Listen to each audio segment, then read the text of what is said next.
Hello everyone, my name is Shivam Birat Yadav, and in this presentation I'll be discussing my project titled Detecting and Removing Unauthorized Applications in Ubuntu. This project was completed as part of Module 6, where the main objective was to investigate, identify, and remove unauthorized or vulnerable software from a Linux system. The scenario was based on a real-world case at Alexander Rocco Corporation, where the security team discovered an unknown Linux program running on a workstation that no one remembered installing. My goal was to simulate this situation, analyze the system for suspicious programs, and secure it against future threats.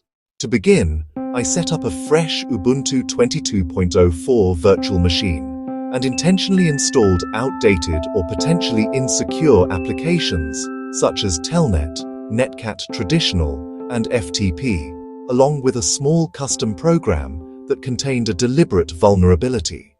These applications are often flagged as high risk due to their lack of encryption and potential misuse by attackers. Once the environment was ready, I used several Linux administrative and forensic tools to locate and analyze the suspicious programs.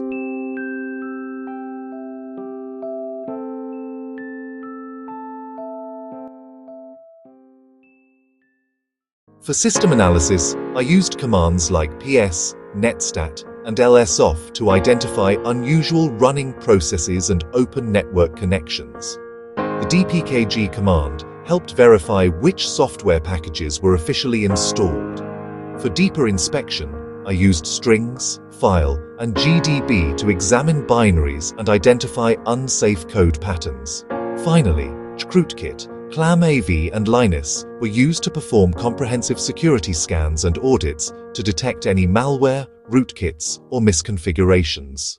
During the discovery phase, I found some suspicious services running, particularly Telnet and Netcat Traditional, which are not part of the organization's approved software baseline. More importantly, I discovered an unauthorized file named JISR local bin vuln.c that had been manually placed on the system.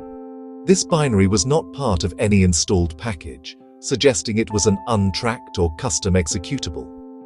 Upon further inspection, I found that the program's source code contained a major vulnerability. The code used the function gets, which is unsafe because it doesn't check input length and can easily lead to a buffer overflow.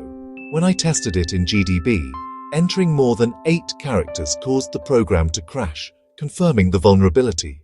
After confirming the issue, I moved on to the mitigation phase. I removed all unauthorized and outdated software using commands such as sudo apt remove telnet netcat traditional FTP and deleted the vulnerable binary from the system.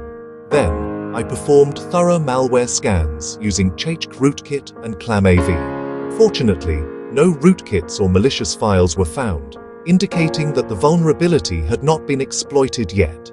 Next, I ran a Lynis audit, which suggested improving permissions, enforcing automatic updates, and enabling stronger access controls. To harden the system and prevent similar issues in the future, I implemented several security measures. I enabled unattended upgrades to automatically install important security patches. I restricted write permissions in the UESR local bin directory to the root user only.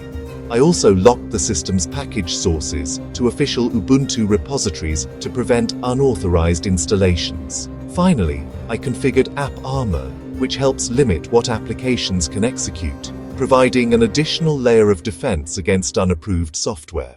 After implementing these measures, I re-ran the Lynis audit to validate the changes. The system passed integrity checks and met baseline compliance requirements. Overall, the workstation was successfully secured, and no traces of unauthorized programs or vulnerabilities remained.